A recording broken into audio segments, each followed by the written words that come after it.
un perdant azala susu na kobanga ko perdre te. Donc mutu asi a perdre déjà azala susu na kobanga ko perdre te. Oyo asi a perdre déjà bazali. Bon, comme nasi na perdre, pourquoi ne pas faire perdre aussi bato mususu? C'est ça le vrai problème toi na on a Congo. Baza ba dirigeant baza ba double nationalité.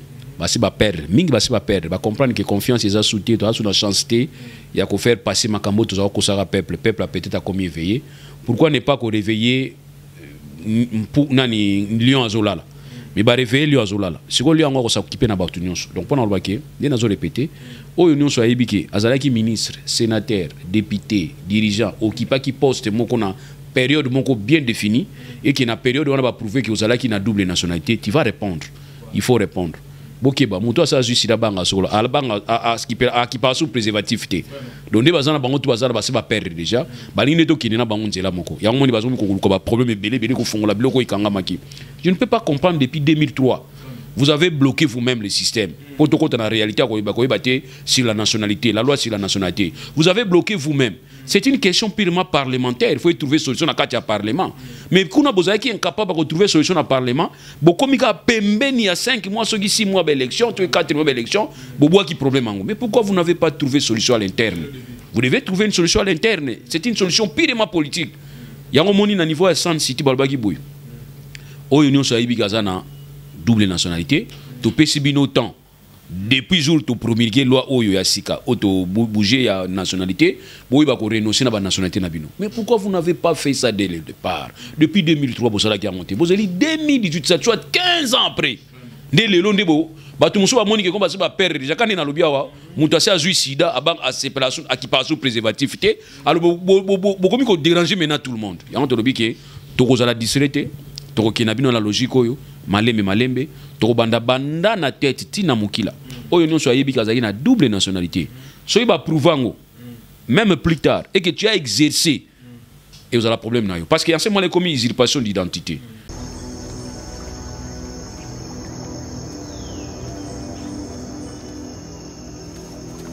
Oui, Mote Mingi, Bano Balandi, un magazine Congo Nabiso ainsi que Fiston Chimanga TV. Pourquoi pas, je suis Congo TV à Yomodet Kalkakozi. Merci encore une fois à toi, Thierry Kamba, c'est ma caméra. Merci beaucoup pour le du travail.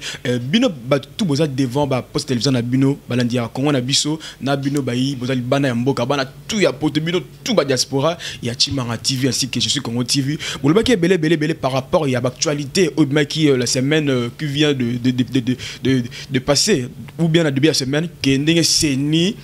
Alors ça qui est résultat par rapport Régine a candidat et belé mais tout le monde qui biso na Congo na biso le ngona ngamoko fiso chimanga de la presse tout ça là un effort Luka les scientifiques mieux placé à vivre par rapport à Seni à comme résultat. Donc déjà dans ces beaux plateaux il y a Chimanga TV Topé Congo na biso na juste Congo TV toi na yemoko maître Loulou Dilou c'est avec lui neto un peu par rapport il y a réaction à Seni parce que na minute on a bandela et bien dans la confusion tout ni pourquoi ceux qui se naïe kingani aza en ordre pourquoi vous pas passer dépôt de candidature et puis par après et comme rejet au double nationalité, au raison Kili.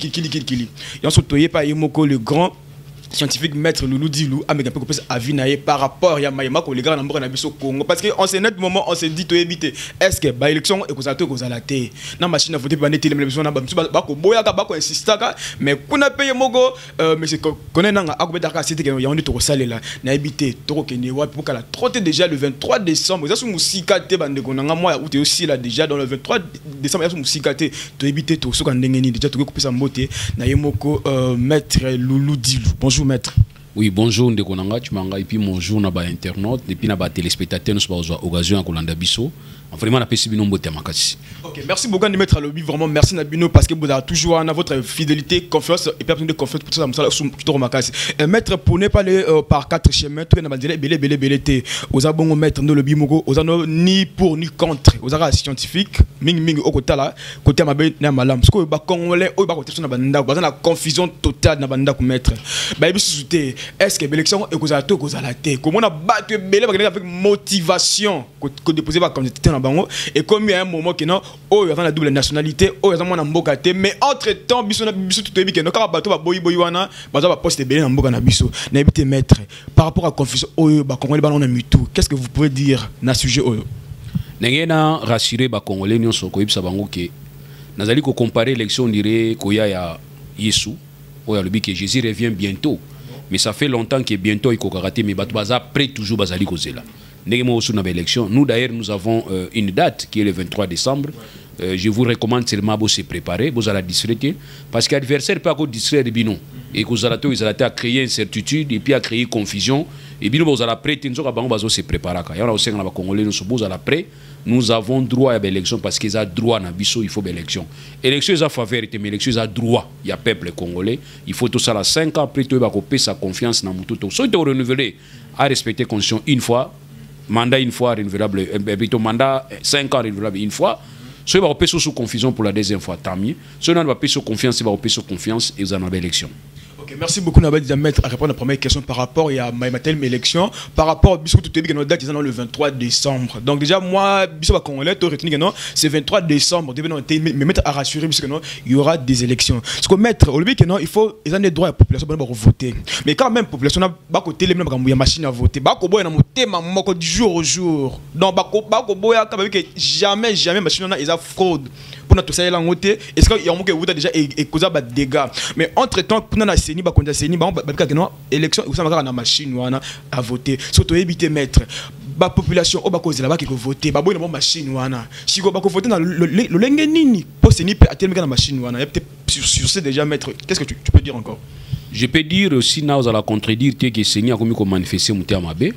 Moutiamabe pourquoi? Parce que Seni azali partie prenante mais Seni azali structure ou azali faut la naître pour organiser l'élection. Mais comment se rendre compte que Seni a commis imposer ba partie prenante volonté na ye. Or au côté là ni la constitution ni la loi électorale au Seni azali ko s'appuyer nango bazali ko recommander machine expressement machine à voter. Alors nous avons une histoire. Il y a organisé l'élection. Ce n'est pas la première fois que nous organisons l'élection à RDC. Nous avons organisé des élections en 2006, en 2011. Nous n'avons pas utilisé l'outil. Alors, l'outil, nous utilisons, il faut qu'il y ait une confiance mutuelle. Il faut créer confiance. Et ça, c'est moi sanctionné. Mais je me rends compte que, comme on dirait, sanction.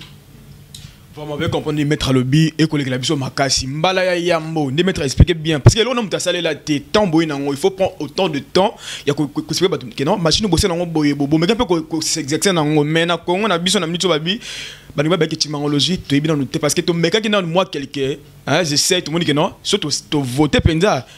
Donc tricherie penda il y a des gars n'habité mettre yemo dans mo sal mibeko a combien de personnes à limbola mais mingi mettre le bill comme Italie open et ça la rage quand moi auto zali a out par rapport à dauphin autant de gens ils à la opposants ils abattent en majorité pendant que là dauphin d'après bango mutu opena kena bakomona kena atie mutuana nde ezala par rapport ya ndenge chef de l'état fait abimisa dauphin na mais subitement bamoni monsieur Chadar admis comme dauphin et belé surtout libanda mboka bayi diaspora balbitimangologie en tout cas vraiment tout le monde qui wana penza isa niveau moko penza d'après bango trop terre à terre mutu la Chadar il que ma dauphin donc succès déjà bango non degré ou de force bino ba nous ba ko bona Kinshasa bo kitabo mat déjà ya zawana bo ba keno yene mutu ko favoriser sur son habité maître Loulou par rapport il y a monsieur Chadar comme dauphin il y a chef de l'état na ba élection oyo ba ko banga ba bi déjà comme boy na ba région oyo déjà tout le monde qui a favori il y a makasi n'habité par rapport à yo mutamibeko okolo banoni. Bon au fait na niveau ya ba démocratie solo dauphin azalakati na ba démocratie solo ba candidat bazalaka o bazali ko concourir na poste moko bien défini na mituni question tout à l'heure dauphin à Macron nani nani azali dauphin ya Trump. C'est-à-dire Trump a outi na kati ya parti républicain na kati ya parti républicain a outi kuna et ça li ke basala ba o benga ba primaire na kati basali primaire ba élection c'est-à-dire basali neti moi configuration ba élection ya solo mais na kati ya ba parti politique na bango ba to déposer ba candidature basali ba campagne na kati ya ba parti politique na bango o ya bimi candidat kuna ba bengi président bimi candidat o to kotinda na ba élection izo ya na à quoi affronter baninga mususu. C'est ça la démocratie, ça c'est la pire démocratie. Mais na RDC na moni inversion des valeurs salami, inversion vraiment totale des valeurs dans la mesure où la majorité ne s'exprime plus par la c'est-à-dire majorité, c'est-à-dire la démocratie. Ils allaient qu'on s'exprimer sous la majorité encore moins la minorité, mais la démocratie est comme ba décision ils qu'on allait reposer na une autorité morale. Or na kati ya constitution na biso, na kati ba loi ils allaient qu'on ça la fonctionnement organisé par parti politique, concept autorité morale exacté. Donc, ils allaient innovation purement congolaise, mais vous allez détruire la démocratie. Donc, nazo répété, nakati a vraie démocratie, dauphin à la raté, nakati a vraie démocratie, l'élection ça la makana kati a groupe plutôt banana vous allez déléguer na biso. Mais malheureusement, et tout comme le système il y a prince, azo c'est la roi Koufa pour remplacer. Bon ça, j'assume que na oui répondre dans mon minité parce que je ne vois pas les critères où ils allaient déjà connus d'avance où ils vont permettre à ce que Moutaza a choisi ça dit calquer par rapport à critères malheureusement. Donc moi j'insiste pour dire, je répète que nakati la démocratie dauphin à la raté. Okay, merci beaucoup, Maître a bien dit que dans la démocratie, dauphin a raté, mais on n'a plus le choix parce que déjà, avant déjà Bena vraiment reconnu, parce que non, il est dauphin. Mais par rapport à ce qu'il y a Ndeko Moïse Katumbi, la semaine qui vient de passer, alors ça qui peut message que non, par rapport il y a Baron tout côté à opposition, par contre la réunion n'a pas même sa candidat unique. Mais mingi souci dans lui que non, il y avait autant de gens qui ont posé la candidature, mais il y a une tour na eba télémela qui penzat a habité ce qui est nini, son habité Maître Motami Beko. Est-ce que oh il y a quelqu'un par rapport il y a Ndona Biso Moïse Katumbi qui est anormal ou normal que par rapport à il insiste quand moi na mboka na ba preuve o ya bimisa qui mais o ba t'appelle ikolo ba biki no azap na moi na mboka solo te par rapport à double nationalité on va empêcher qui est pour déposer candidature na mais à le but déjà a lancé recours na à cause bomba répondre mais na mopandi à mettre Loulou est-ce que o salama qui wana par rapport vis-à-vis à Ndeko Moïse Katumbi qui injuste ou c'était juste? Bon, il y a un principe qui dit la force reste la loi. C'est-à-dire actuellement je sens que c'est vraiment l'inverse.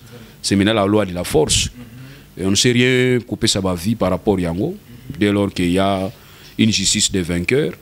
Et ben voilà, donc c'est ainsi politiquement, il faut répondre en politiquement. Je préfère dire que merci à Moïse, à l'aniba conseil au PSA qui puisse au PSA va conseil.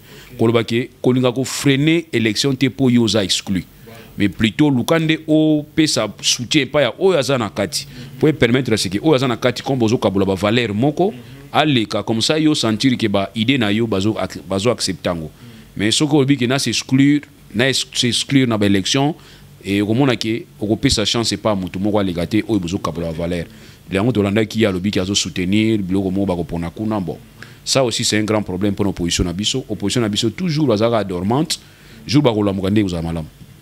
Merci beaucoup. Ndenge mettre le bijou et ça la moi bien. Na mopandi pe ya kayanga mo seni wana ba peuple congolais ba mbabi ke peuple biso presse tout dara lito ipe zone na bango ba na joli kinda l'ultra de la presse congolaise. Mettre le par rapport à Seni. Ndenge Seni a ça qui érigé à autant de candidatures ya bande ba déposer qui. Mais ba na mboka ba lobi ba yimboka ba lobi ke timangologie tant on na mettre le tout na eboye. Car ba toto moni oh le ba komi ba double nationalité mais ba zo ba poste minene na mboka na biso na ba parlement wana na ba parti ba même ba premier ministre mais lelo et comme que non kingani wana moyen ba a continuer exact parce que adana double nationalité n'habite mettre bino bayi loi ya mboka na biso na peut-être na article nini songolo pakala et le ba que non mut oyo azalaka na poste kingani pour l'élection ba compliqué vient peut-être mettre le moi on me peut éclaircir ba na minute. Symboliquement, la justice est représentée comme épée. Épée, on coupe.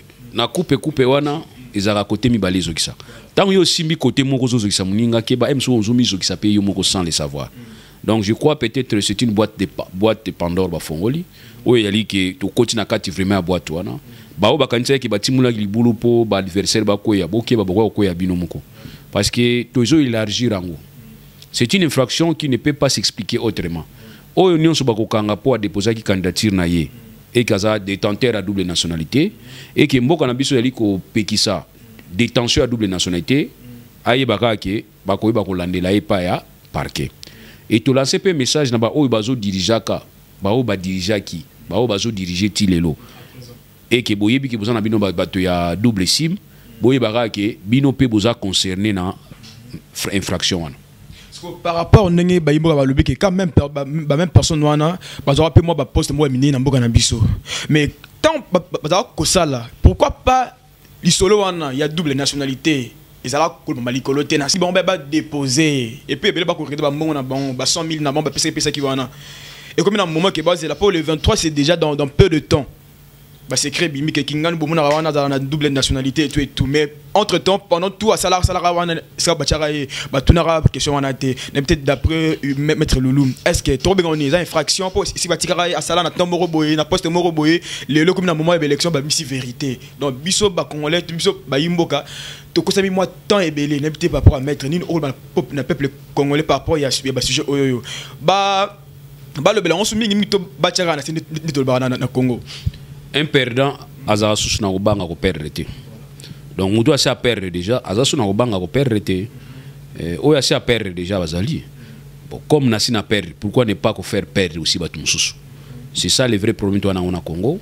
Baza ba dirigeant, baza ba double nationalité. Basi ba perdre. Mingi basi ba perdre. Ba comprendre que confiance est soutien, toi sur la chancité, il y a qu'on faire passer Makambo, tout ça, ko sara peuple. Le peuple a peut-être à commis éveillé. Pourquoi ne pas qu'on réveiller pour nani lion azolala? Mais bah réveiller lui azolala si ko lui encore s'occuper na batu nyonso donc pendant le baquet les nazo répéter o nyonso ayebiki azalaki ministre sénateur député dirigeant occupa qui poste moko na période moko bien définie et qui na période on va prouver que azalaki na double nationalité tu vas répondre il faut répondre bokeba muto asa justice banga solo albanga a qui passe sous préservatif té donc ne bazana bango tu bazana base ba perdre déjà baline to kinena bango nzela moko ya ngoni bazo ko ba problème belé ko fongola biloko ikanga maki. Je ne peux pas comprendre depuis 2003 vous avez bloqué vous-même le système pour tout la réalité sur la nationalité la loi sur la nationalité vous avez bloqué vous-même. C'est une question purement parlementaire. Il faut y trouver solution à quatre parlement. Mais quand on est incapable de trouver solution à parlement, beaucoup de il y a 5 mois, 6 mois d'élection, 4 mois d'élection, beaucoup de problème. Mais pourquoi vous n'avez pas trouvé solution à l'interne? Vous devez trouver une solution à l'interne. C'est une solution purement politique. Il y a un moment au niveau de San City Balbaki Bouy. Au Union Saïbi Gazana, double nationalité, tu peux subir autant. Depuis jour tu promulguer loi oyo ya sika auto bouger ya nationalité boy ba ko renoncer na ba nationalité na bino. Mais pourquoi vous n'avez pas fait ça dès le départ? Depuis 2003 vous allez monter vous allez 2018 ça soit 15 ans après dès le long de bo ba tout muso ba moni ke ko ba se ba perdre déjà quand na lobia wa muto a suicida abang a séparation a qui passe sous préservatif té alors bo komi ko déranger maintenant tout le monde ya on te lobi ke to ko za la disrete to ko kinabino la logique oyo malembe to banda banda na tête tina mukila oyo nyonso ayebi kazaki na double nationalité so iba prouvango même plus tard et que tu as exercé et vous avez un problème parce qu'il y a seulement les commis usurpation d'identité. Pourquoi? La nationalité ici demeure comme étant un élément d'identification. À chaque fausse déclaration ils allient une infraction. Donc place à Rotia congolais et ceux qui zimbabwéens yo tché congolais à Pamba. Or congolais à l'obi que batamboula ranzela mon côté na ba nationalité mususu.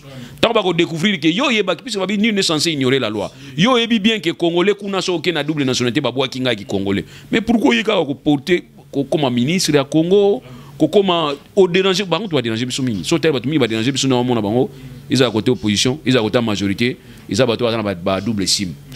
Voilà. Ah bien, merci, bah, double sim, mais bien on Maître Loulou depuis 2003, donc 15 ans après, au bout de moi, on n'a pas collé. Maître Loulou, déjà par rapport à une minute, vu qu'ils ont un magazine Congo Nabiso, je suis Congo TV, actif pour nos chers internautes partout dans le monde. Maître Loulou, Azakiwana, à répondre bien à Manuel par rapport à Mituna Nabino.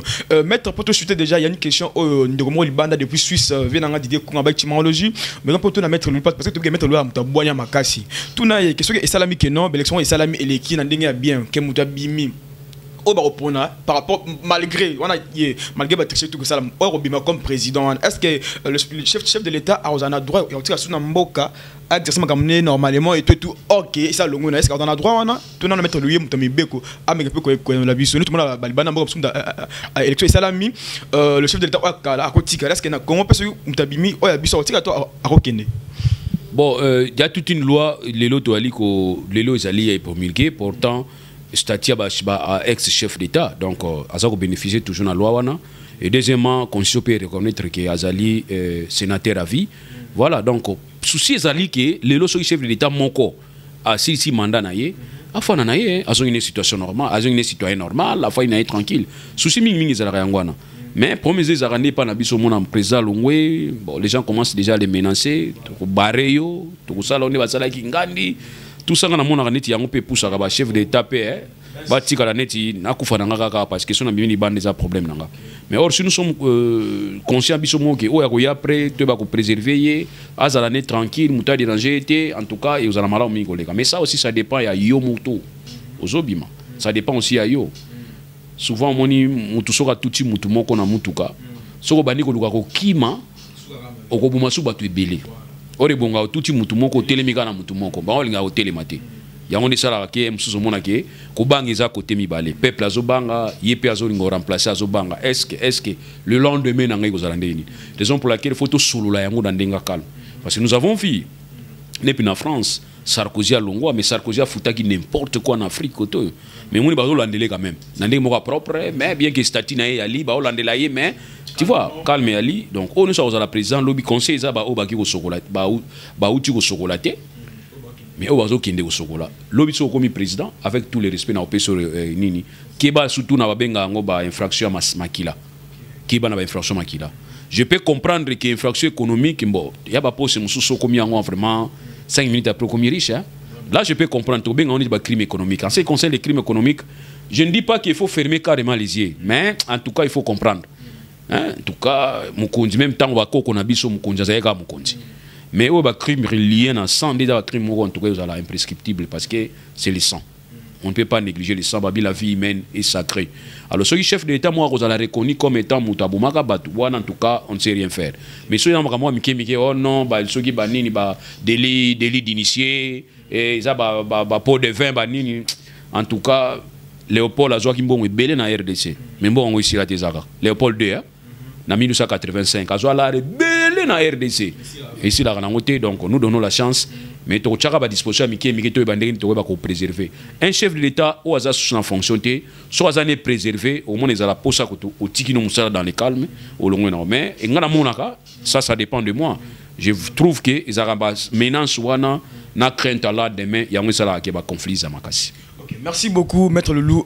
Est-ce que vous avez un petit conseil par rapport au peuple congolais? Moi, encore une fois, malgré déjà au pays, déjà moi, clarité, est-ce que moi, conseil au peuple congolais? Est-ce que Akende na courage nion son élection, abandonner machine, on a été Akende ko voter, oya ko pona, et puis côté père de opposition, Tilelo, Toko Zela, candidat unique maintenant bimité. Qu'est-ce que Maître Loulou peut leur dire par rapport à candidat unique maintenant? Bah, c'est dans le moment de tout, bah, na top, na l'unique et c'est un meli qui ti à Kobima. Et puis, Adam Moutoumou a bien de Togozela. Oh, Torodil Msawana qui a défendu parti à l'opposition d'après le peuple congolais à Koloba. Moi, il a sous comme conseil par rapport au peuple congolais, Bakozela, Babité, Bafoté Ndengenini, tout ça, Batika Nabon, mettre le conseil par rapport au peuple congolais. Et puis, na bande opposition par rapport, il y a quand il y a l'autre, éviter, ni le conseil pour Mouton Abima, Togozela, pour tout comme monsieur Lelo. Nawe tali peuple congolais qui sait qu'ils ont droit à yo. Qu'on négocie droit na yote, c'est ton droit. Pour ne pas voir acheter la parole, minimum c'est de pas remettre par rapport à social, babi qui est social et c'est koufa nango. C'est que ba comment la paix attends voter na biso, mouton a bimi to éviter. Surtout que ba ko ba comme dauphin, ne ça monani boy. Social les en bien et tout et moi belé na éviter na social na kati et puis conseil tout au 5 ça au pesa bango pour te chuter na Michel. Il y en a lobby que droit na yo beaucoup négocier on a mututé dès lors qu'ils ont reconnaître ya yo les entiers.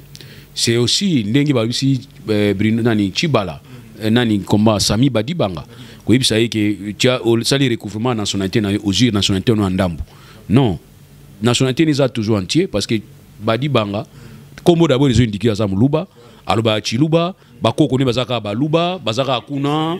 Alors je ne vois pas pourquoi est-ce que tu l'ongolais national et originalité na nationalité na ye droit éthique la droit de négocier ngote to sengane na cour suprême ndenga za saisi na Kachibala eza jurisprudence tozo zela parce que ba loi mingi si nationalité za vraiment mingité to zo ba loi mususu à partir de la jurisprudence na bare au cour constitutionnel ko boaka et sabiso ke Badibanga tant yo père nationalité originale na yo ozongi nationalité amonia peut servir ba étudiant na biso mo ba chercheur na we tali droit ba négocier droit éthique la intact Badibanga aibi Chiluba ata aibi ki falama mais aibi ga Kiluba izayaye na we tali bato ya opposition pour un candidat comme ezali constitutionnel te mais ezali stratégique, c'est-à-dire pour permettre à ce que ba kanisa chance na mutu moko na opesi exemple moko na ndako moko papa pesi candidature mama pesi candidature mwana na bango liboso pesi candidature siko famille ko voter nani Donc il y a un cadre stratégique. Na Italie bato benga dauphin ngana benga candidat à la majorité présidentielle. C'est un Congolais aussi. Nous avons fois qu'il y a une chance naé parce que les partis politiques rôle naé zalanine. Il y a qu'au pouvoir le plus longtemps possible sur un pouvoir. Je ne vois pas pourquoi il faut dénier bango droit wana. Mais ce qui est important dans la décision et bien na beaucoup à mon côté. Il faut avoir marre pour salir réunion na bino. Bobimisi obiki après réunion, débat et délibération. To bandaki yango na 17h to 6h on a 8h ya tongo. To lalité butu mubimba. To poni kingandi comme un candidat na biso. Ah, to betima beaucoup. Ça c'est la démocratie. Moussou c'est la démocratie. Okay, merci beaucoup Maître Lulu, ton président Nasuka.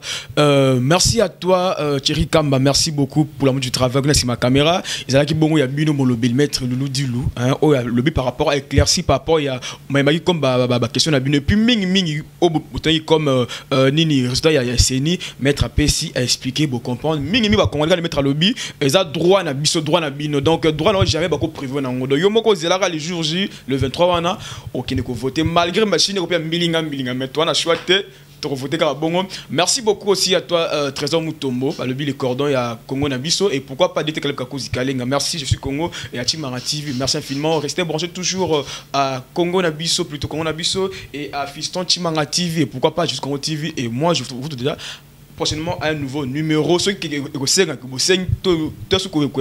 Maître Loulou il sera là dispo na mitona na bino Maître Loulou merci beaucoup pour votre merci en tout cas merci na bino nyonso merci na batinozo batangi bakombo ndingi chimanga tangi bino na lingi bino mingi soki réaction ezali chimangaza bo contacter nga mais là on est de mona ndeko finga nde dona mi ko lemba peut na mi ko nazo addition tika même ko lekana ba émission il y a internet pour nani batu bazo finga on vous donne la possibilité de réagir ceux qui idées zali bo pesa ceux qui conseils zali bo pesa mais ko finga nous ne devons pas étaler ba éducation toujours à ma ba papa na biso na maman na biso moi je suis sûr que papa na maman ba éduquer biso bien donc tout tika ko finga ceux qui conseils zali en tout cas moi je suis dispo ceux qui conseils ali contact pesa ali tu as mes contacts vous contactez nga to solo là est-ce que ce sera possible que OPP numéro n'habite to ba benga parti ma TV il n'a préféré benga parti ma TV pour so azo finga journée bebaka on a tongo ba fingi yo ti okeni bo journée baby alors je préfère yo filtrer ngo tango filtrer et puis c'est bon merci beaucoup restez branchés d'ici là portez-vous bien bye bye à la prochaine merci.